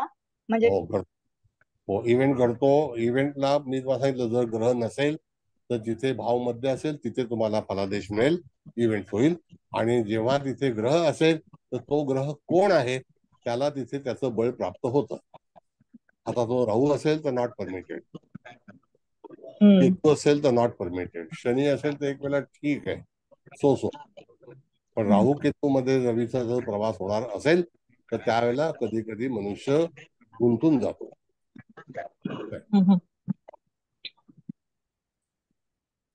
त्यावेळेला तिथे तो गडबडी देतो, अडचणी देतो, विचार चुकतात, निर्णय चुकतात, असा भाग आहे. बरं, मग हा जो सप्तम स्थानावरून जाईल तेव्हा नेहमी नेहमी कोणता इफेक्ट भेटणार मग? पर्टिक्युलर सप्तम स्थानामध्ये त्या ठिकाणी रवीचं अंश 1 दिवसासाठी असतं, तर 1 दिवसामध्ये काहीतरी दोघांचं एकमेकाशी कलह होऊ शकतो. अच्छा अच्छा, तक्रार होऊ शकते.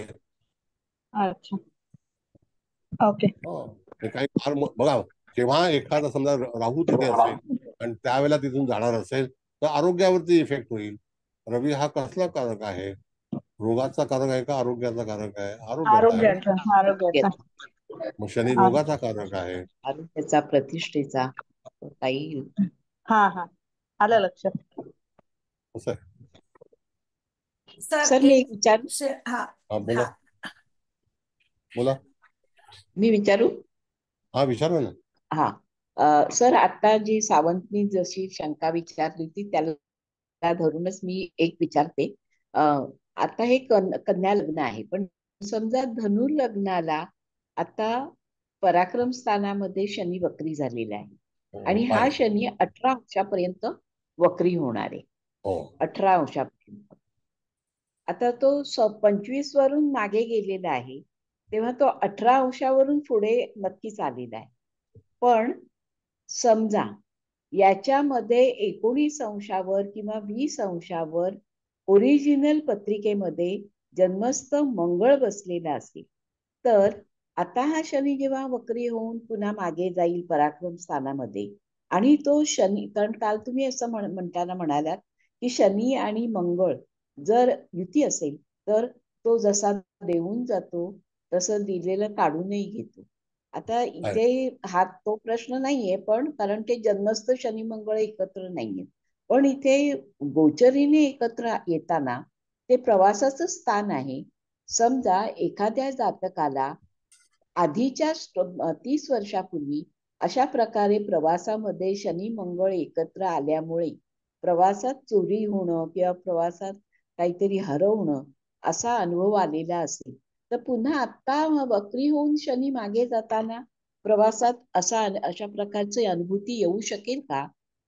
बघा आता त्यावेळेला पहिली गोष्ट तुम्हाला सांगतो मॅडम की इथे आपला गळा पकडला जातो. गळा तर चोरी जर झाली हा असेल किंवा नुकसान झालं असेल तर आता एका व्यक्तीच्या शनी चालला होता तिथे मंगळ पण होता तर तिच्या गळ्यातलं हा मंगळसूत्र एका चोराने पळवून नेलं कोल्हापूरच्या हा महालक्ष्मीच्या गाडीमध्ये. आता ही चोरी झाली हा पण मूळ तिथे हो कोण होता? मंगळ होता. म्हणून आता हा गोचरीचा शनी हा 1 महिना चालणार आहे एका अंशाला किंवा ओव्हरलॅपिंग करणार आहे. तर विदिन हा दॅट पर्टिक्युलर मंथ त्या हा ठिकाणी निश्चितच जातकाला सावधान पवित्रा घेणं गरजेचं आहे. तर पुन्हा तीच घटना होईल असा काही त्याच्यामध्ये हे नाही, नियम हा नाहीये की तीच हा घटना पुन्हा होईल. तर तसं नाहीये. एखाद्या भावाला कष्ट आलं तर कदाचित एखाद्या बहिणीला कष्ट येऊ शकतं. कारण हा का की ते भावंडांचं स्थान आहे. मग आपल्या शेजारी आपल्याला त्रास देऊ शकतो कारण ते शेजाऱ्याचं स्थान आहे. आता ते शेजाऱ्याचं स्थान काय आहे? कारण का की ते चतुर्थाचं 12वं स्थान आहे.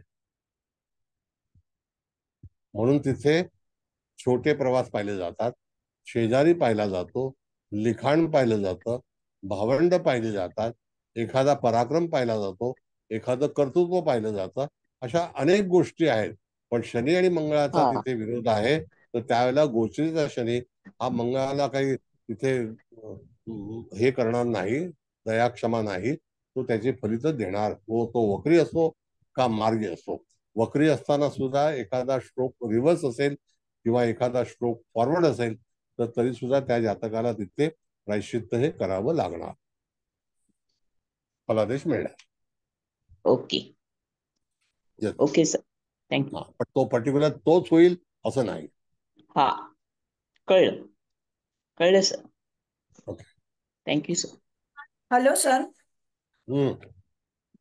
सर यहाँ अभी फिलहाल वक्री शनि कुंभ राशि में है और यहाँ मेष में राहु भी है और गोचरी का मंगल भी है तो शनि का दृष्टि उसके ऊपर पड़ सकता है ना हाँ तो सर उसको दृष्टि क्या इफेक्ट है? हाँ तो एंगुलर दृष्टि होनी चाहिए. अभी आप देखेंगे तो मंगल बहुत ही आगे निकल चुका है, मिथुन राशि में है हाँ और हाँ सर. शनि 25 डिग्री में है. हाँ सर. तो 25. 25 डिग्री का जब एंगुलर योग होगा तो ये नवपंचम है या केंद्र योग है या शनि के दृष्टि में है. तो शनि की दृष्टि में मंगल कौन से राशि में है अभी गोचर में? मंगल मेष में। मेष राशि में. मेष राशि में. तो कुंभ और मेष का त्रिकोण योग है, त्रिरेखा हाँ दशा. हाँ तो सर. उस समय में जहां पर अभी रेट्रोग्रेड शनि है तो दृष्टि जो है उसमें बदलाव आ सकता है क्योंकि अच्छा सर. रेट्रोग्रेड है ना प्लैनेट. हाँ सर. अगर प्लैनेट फॉरवर्ड है तो उसका फलादेश अलग है.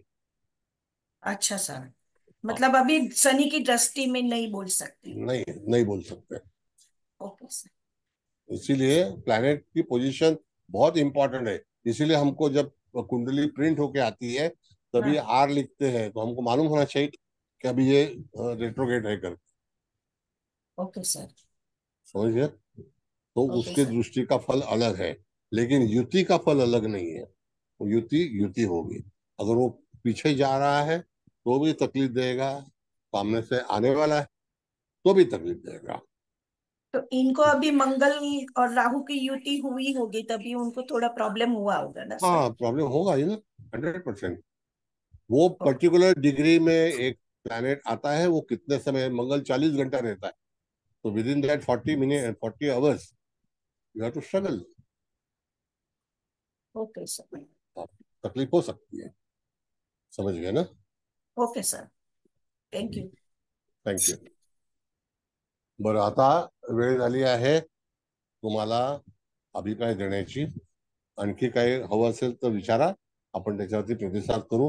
तर चव्हाण मॅडम पहिल्यांदा अभिप्राय देतील, मग हळदणकर मॅडम देतील, आणि समारोप जो आहे ते कुबल मॅडम करतील. बोला. तर आता इथे वक्री रवीवरून 19 अंशाच्या आणि बुधावरून 19, आता शनी वक्री जाणार आहे. त्याच्या नोकरीत काही प्रॉब्लेम येऊ शकतो काय? हा, जर तो नोकरी करत असेल तर. आता तो नोकरी करत नाही. आता करत नाही. हा, नाही, आता तो स्वतः आरोग्याचे व्यावसायिक प्रॉब्लेम आहे. होते. हा, काही सुटपुट काहीतरी होतं. दुसरी गोष्ट मॅडम, षष्ठस्थानामध्ये 12 गोष्टी पाहिल्या जातात. तर त्या 12 गोष्टीमध्ये एखादी घटना होऊ शकते, ज्याचा कदाचित काही नातेवाईक त्रास देण्याची शक्यता आहे. काही वेळेला ते बँकेची नोटीस येऊ शकते, कोर्ट कचेरीचं स्थान आहे, एखादा वाद होऊ शकतो, एखादा काही वेळेला काही ड्यूज असतात त्याची नोटीस येऊ शकते. म्हणजे हे षष्ठस्थान असं आहे ना, ते एकदम क्लिअर पण नाहीये आणि एकदम गढूळ पण नाहीये. षष्ठस्थानामध्ये तुम्हाला तर कल्पना आहे, 3, 6, 10 मध्ये आपल्याला आपण किती पॉवरफुल प्लॅनेट म्हणतो, तो नाही का? पॉवरफुल आहे. येस, असा भाग आहे.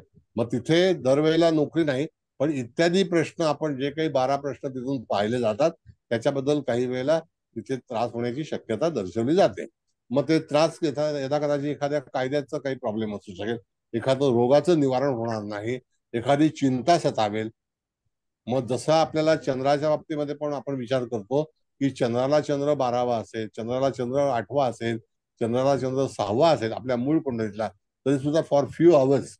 आता परवा असं आहे की आश्लेषा नक्षत्रातून चंद्र जात होता, रात्री प्रवास करत होता. आता आश्लेषा नक्षत्राची व्याप्ती 13°20 कलेला आहे, तर 13° जाताना अख्खा दिवस लागतो की नाही मॅडम? हो. मग त्यावेळेला एखादी व्यक्ती चिंताग्रस्त नक्षत्रामध्ये त्रास होतो, हे ठरलेलं आहे. It is fix. बरं, तुम्ही अभिप्राय सादर करा मॅडम. हो सर. तर नेहमीप्रमाणे खूपच छान झाला क्लास आजचा. म्हणजे सगळ्या अँगलने तुम्ही सांगितलेलं आहे. म्हणजे सूर्य सिद्धांत हा विषयच खूप छान झालेला आहे. आणि 21 जून मोठा दिवस, आद्रा नक्षत्र, रवी पासून शेवटची मकर, कर्क पासून शेवटची कुंभ, हे सगळं काही जे काही आज विश्लेषण झालेलं आहे बऱ्याच अँगलने, खरंच खूप सुंदर झालेलं आहे. आणि नेहमीप्रमाणे छान झाला क्लास हा. तर खूप सुंदर सर, धन्यवाद. धन्यवाद, थँक्यू. आता पळतंय कोण? मागासपासून त्यांचं नेट जात नव्हतं, आता तुम्ही अभिप्राय द्यायला लागला की लगेच त्यांचं नेट जातं. बोला. हळदणकर मॅडम बोला. होय सर, बोलते. नमस्कार सर. नमस्ते. वर्गातल्या माझ्या सगळ्या बंधूंना, भगिनींना, सगळ्यांना नमस्कार. आज सरांनी वर्गाला सुरुवात करतानाच अतिशय पोटतिडकीने एक विषय मांडला.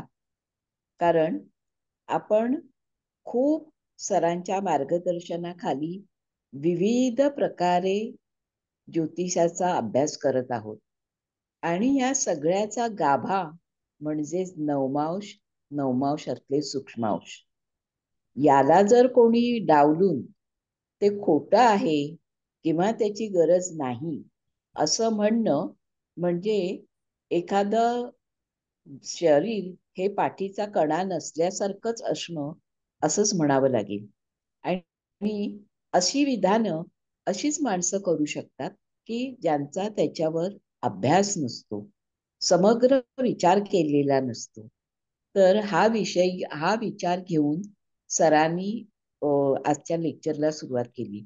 अर्थातच त्याच्या मागचा हेतूच असा आहे की आपण सगळे विद्यार्थी जरी सरांच्या बॅनर खाली एकत्र येऊन अभ्यास करत असलो तरी सुद्धा इतर विचारांनी सुद्धा प्रवृत्त होत असतो. तेव्हा नको त्या विचारांनी प्रवृत्त होऊन आवश्यक असणाऱ्या गोष्टी सोडून देणं हे कधीही होता कामा नये, ही त्याच्या मागची तळमळ आहे. आता आजची पत्रिका ही केतू ग्रहाला अनुसरून, सूर्य सिद्धांत आणि केतू ग्रह याला अनुसरून घेतलेली होती. पुन्हा एकदा सूर्य लग्नबिंदू भावमध्य या सगळ्यांचा संबंध जोडत गुरुग्रह जातकाचा भाग्योदय आणि शनीची जातकाचा भाग्योदय आणि सूर्याचा संबंध हे जोडत कोणत्या पद्धतीने कोणत्या वर्षी त्याचा भाग्योदय होईल याचं कॅल्क्युलेशन पुन्हा एकदा सरांनी चांगल्या पद्धतीने समजून सांगितलं. कर्क राशी आणि मकर राशी याचा संबंध उच्चीचा चंद्र, उच्चीचा गुरु आणि मंगळ केतू हे धनात बसलेले असल्यामुळे होणारं नुकसान किंवा त्याच्या वाट्याला आलेलं कौटुंबिक दुःख या सगळ्या गोष्टीची सांगड घालत खूपच चांगल्या पद्धतीने, म्हणजे विषय आजचा नवीन नव्हता, पण सूर्य सिद्धांताप्रमाणे सूर्य जेव्हा प्रत्येक भावाच्या मध्यबिंदूला स्पर्श करतो तेव्हा तो काही ना काहीतरी देऊन जातो. याचं खूप चांगल्या पद्धतीने विवेचन आज झालं. आणि शनी जसं भाग्योदय त्याचा 32व्या वर्षी झालेला आहे, तसाच 32व्या वर्षी शनी पुढे सरकल्यामुळे सप्तम स्थान दुःख पण त्याच्या वाट्याला कशी आलेली आहे याचा पण उहापोह चांगला. जीवनात चांगली सुरुवात कधी होते हे बघण्यासाठी गुरु आणि सूर्य याचा संबंध बघणं, शनी आणि राहू किंवा पापग्रह यांचा संबंध बघणं, या सगळ्या गोष्टी आपल्याला चांगल्या पद्धतीने अभ्यासायला सरांनी पुन्हा एकदा शिकवलं. तेव्हा या सगळ्यासाठी मी सरांना खूप खूप धन्यवाद देते आणि आभार व्यक्त करते. धन्यवाद. धन्यवाद मॅडम.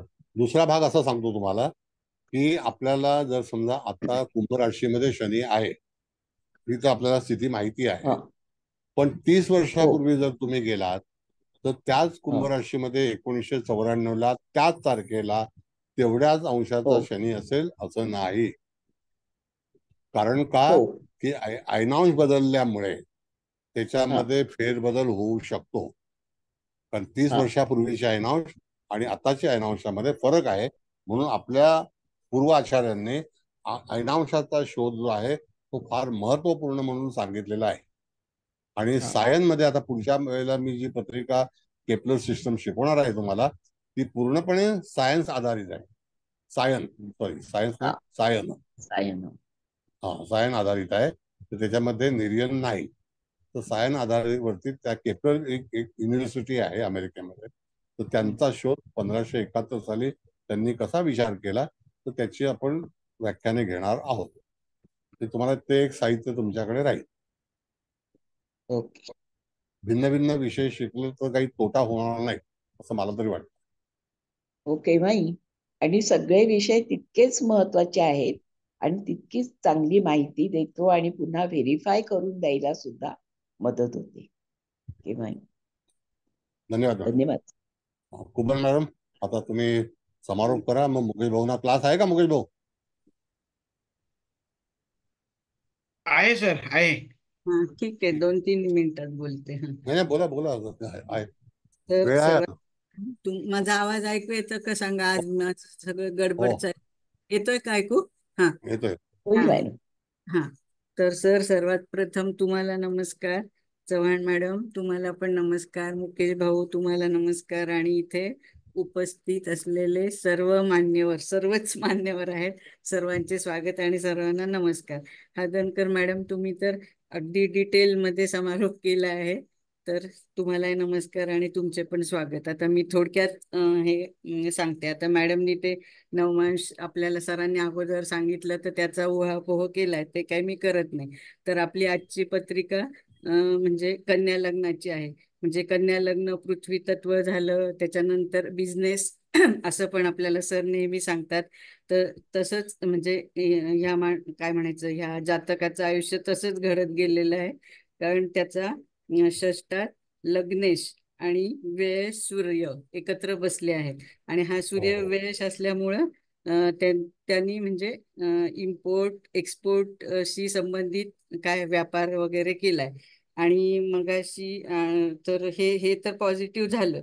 आणि त्याला ब्रेक केव्हा मिळाला, तर 2009ला आपल्या चव्हाण मॅडमनी सांगितलंच की गुरु तिथे मकरेत होता त्यावेळेस. म्हणजे आधी त्यांनी नोकरी केली 32 वर्षापर्यंत, पण मग तिथून त्याला ब्रेक मिळाला. आणि मग त्याच्या लग्नानंतर जेव्हा हा शनी पुढे सप्तम स्थानातनं पुढे सरकला, जिथे मेष रास आहे पण राहू पण आहे, म्हणजे त्याला थोडंच काळात म्हणजे ते मॅरिड लाईफ मिळालं असेल असं आपण म्हणू शकतो. पण त्याच्यानंतर त्यांनी म्हणजे काय त्याच्या इम्पोर्ट एक्सपोर्ट व्यवसायाला सुरुवात केली, असं पण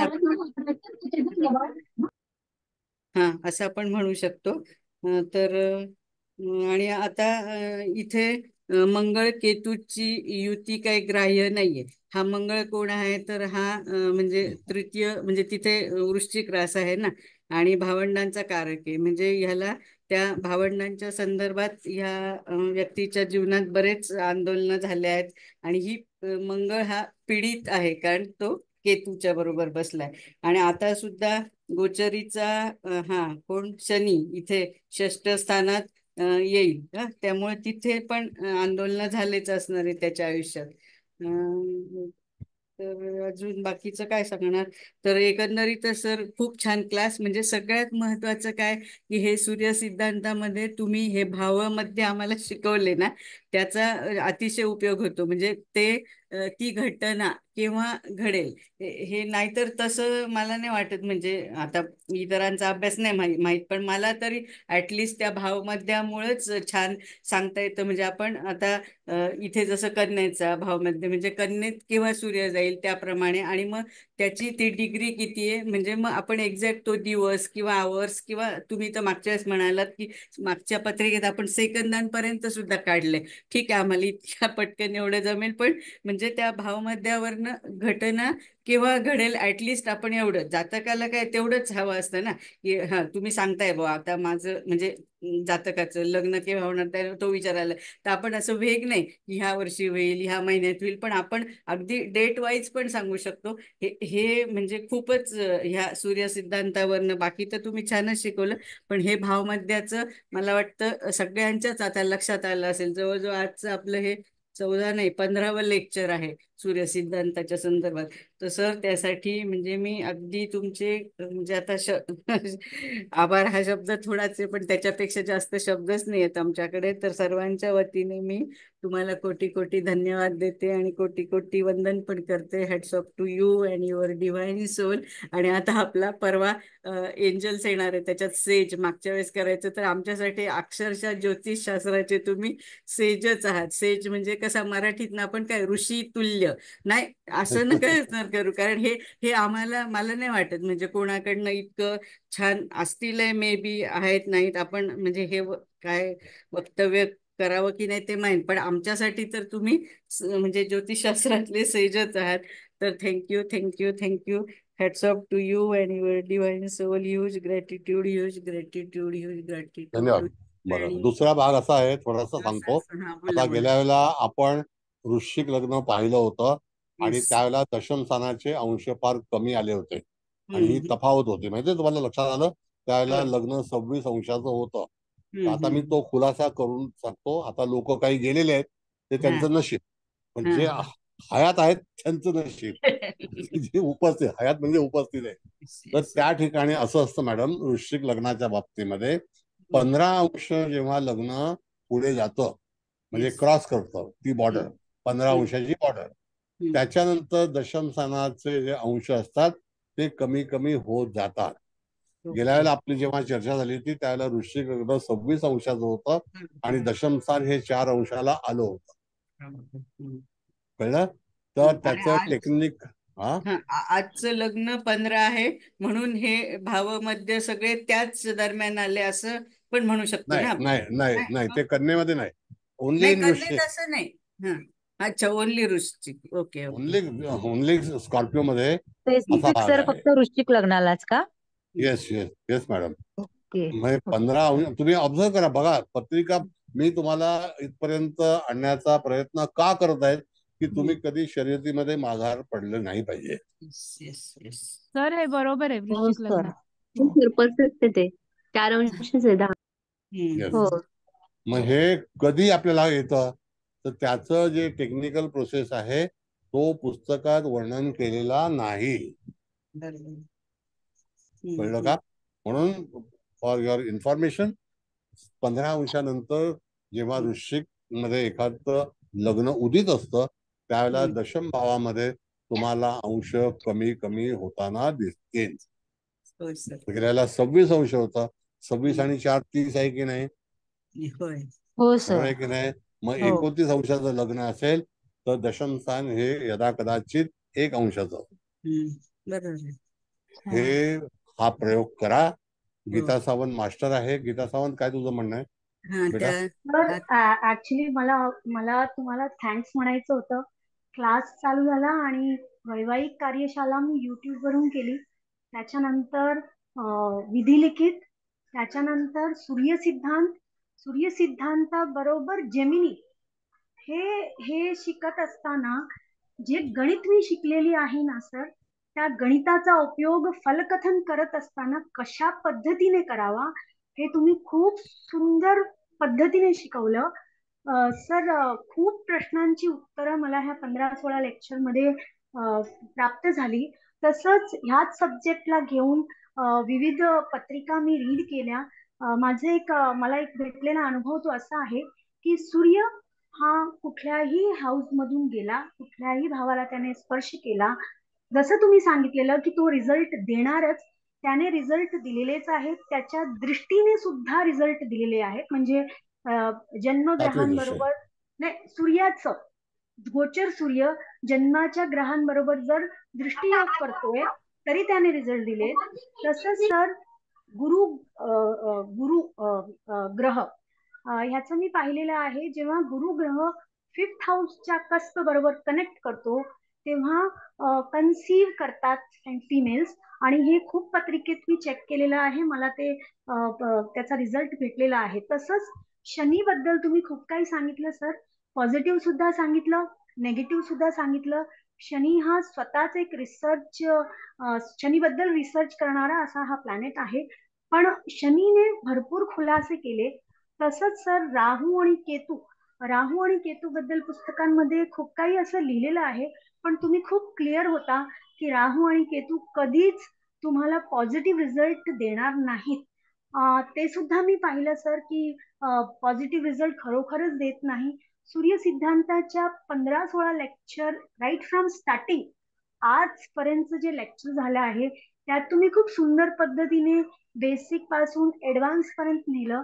आज जर मी वाचायला घेतली आणि सूर्य सिद्धांताप्रमाणे पत्रिका वाचायला घेतली तर माझा लक्ष असतो की येणाऱ्या काळामध्ये पुढे गोचरीचे ग्रह स्पेशली शनी, राहू, केतू, मंगळ आणि गुरु जातकाला कसा रिझल्ट देणार, आणि तसंच मी गणित 12 वर्षापूर्वीचं, 24 वर्षापूर्वीचं, 30 वर्षापूर्वीचं आणि 18 वर्षाची सायकल घेऊन सुद्धा करते.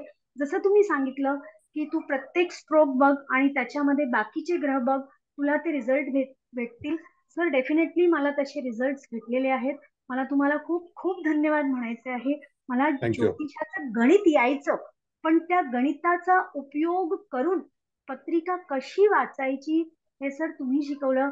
आज जर मला फक्त डेट ऑफ बर्थ आणि टाइम ऑफ बर्थ दिला किंवा फक्त डेट ऑफ बर्थ दिली आणि मी मोबाईलवरती एखादी पत्रिका काढली आणि मला जर बेसिक नियम त्या पत्रिकेचे माहीत आहे तर मी गोचर उपयोग करून फलकथन करू शकते, पूर्वीचा काळ सांगू शकते आणि पुढचा काळ सुद्धा सांगू शकते. Sir thank you so very much. आणि सर मी ना जेमिनीच्या आरूढ पत्रिकेमध्ये मी सूर्य सिद्धांत आणि जेमिनी आरूढ कनेक्ट केलं. मी पाहिलेलं आहे सूर्य सिद्धांतामध्ये जे प्लॅनेट आपल्याला नेगेटिव्ह रिझल्ट देतात ते आरूढ मध्ये कुठेतरी नेगेटिव्हच असतात. आणि हे म्हणजे मी प्रत्येक पत्रिका सूर्य सिद्धांताची बनवायची आणि त्याच्याबरोबर आरूढ सुद्धा बनवायची आणि ते मी कनेक्ट करून पाहिलेलं आहे सर. ते तसेच रिझल्ट येतात. तर म्हणजे मिक्स अँड मॅच करून कशी पत्रिका आपण रीड करू शकतो ते सुद्धा सर खूप सुंदर पद्धतीने तुम्ही शिकवलं.